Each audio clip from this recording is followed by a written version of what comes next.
Kemudian, untuk program performance management ini dilakukan sebagai proses manajemen secara umum sebetulnya, yang mulai dari proses penetapan sasaran kinerja dan diakhiri dengan evaluasi. Jadi, bisa dibilang proses tersebut pada garis besarnya terdiri dari 3 ya, kegiatan utama. Pertama ada perencanaan, kedua ada pelaksanaan, dan yang ketiga ada evaluasi. Pertama, pada tahap perencanaan dilakukan perumusan dan juga penetapan sasaran kinerja perusahaan untuk 1 tahun mendatang yang kemudian diturunkan ke sasaran kinerja divisi dan juga KPI individu. Kemudian pada tahap pelaksanaan itu dilakukan monitoring dan juga koreksi serta memberikan kesempatan juga bantuan yang diperlukan karyawan dalam mencapai sasaran kinerjanya.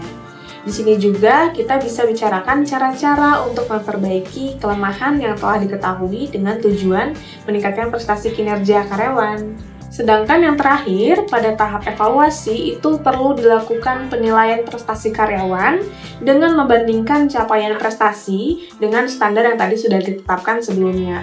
Di tahap ini, itu harus tercakup pula kegiatan identifikasi bidang-bidang yang menjadi kelebihan ataupun kekurangan oleh karyawan yang dinilai. Selain itu, juga dilakukan pemberian umpan balik pada karyawan yang dinilai dengan seluruh hasil pekerjaan atau hasil kinerja yang telah dilakukan. Oke, tadi overview dari performance management, dan dalam video ini saya hanya akan membahas tahap perencanaannya saja, yaitu meliputi perumusan dan juga penetapan sasaran kinerja pegawai. Nah, untuk alurnya, pertama nih, pada akhir tahun itu perusahaan akan menetapkan corporate business plan untuk 1 tahun mendatang.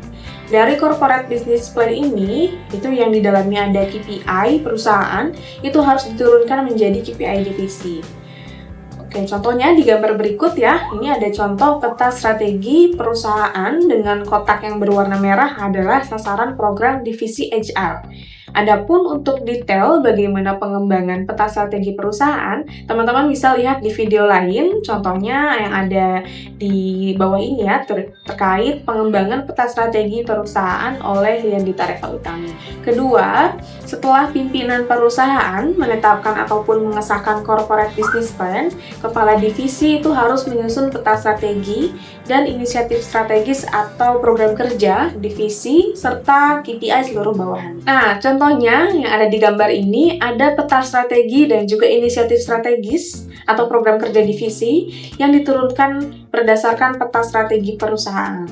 Dalam gambar tersebut terlihat bahwa salah satu sasaran divisi HR, itu yang warna merah ya, adalah sasaran yang turun dari sasaran kinerja perusahaan.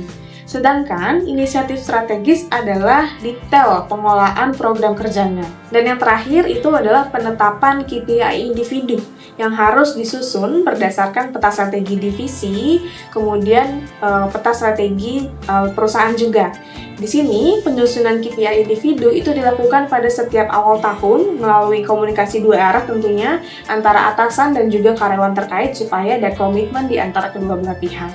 Nah, adapun dalam rangka penilaian kinerja karyawan itu bisa dilakukan dengan 2 penilaian, yaitu penilaian hasil kerja yang tercermin dari nilai KPI individu dan dari penilaian perilaku kerja yang bisa tercermin dari nilai penerapan budaya perusahaan yang dapat diambil dari pengukuran yang disepakati. Nah, jadi gitu teman-teman, cara untuk menyusun sasaran kinerja perusahaan dan menurunkannya sampai menjadi KPI individu.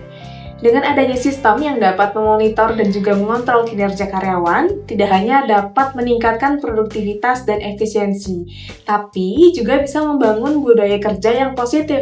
Kemudian bisa juga meningkatkan retensi karyawan dan memastikan bahwa perusahaan tetap kompetitif di pasar.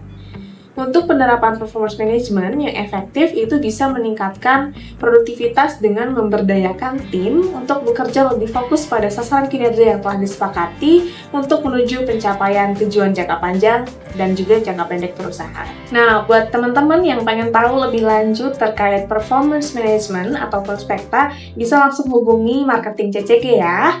Gimana? Udah makin paham kan tentang performance management? Semoga video ini bermanfaat ya. Jangan lupa tinggalkan komentar di bawah ini kalau kamu punya ide untuk video selanjutnya. Sampai jumpa!